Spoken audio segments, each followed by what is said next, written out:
the transition from creator's mindset to an entrepreneur. Everyone is starting as a creator. Someone is editing videos, someone is filming videos, and then they need to kind of shift their mindset to someone who need to create an ecosystem that can operate without them. How did you deal with the business? Because with the personal brand, I think it's going to be much harder. Let's say they do a podcast. They speak.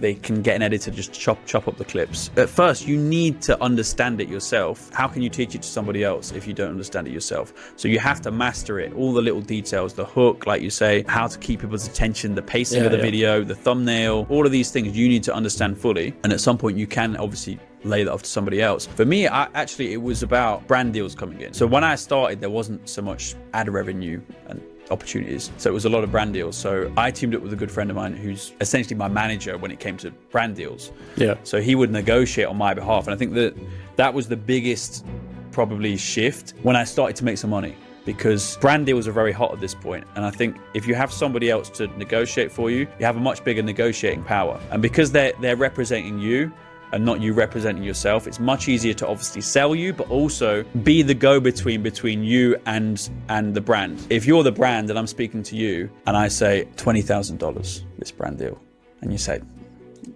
no, max we got 15. If there's no one in between, first of all, it doesn't look as professional. You have less perceived value. And secondly, there's no way to negotiate in a way that is not personal to you. You're the brand you're selling. And then, so someone in between can say, look, I'm on your side. I'm on your side. Luca doesn't usually perform for less than 20. So I can try and convince him for you to maybe we can, and then they can go back to them and say, look, I've spoken to Luca.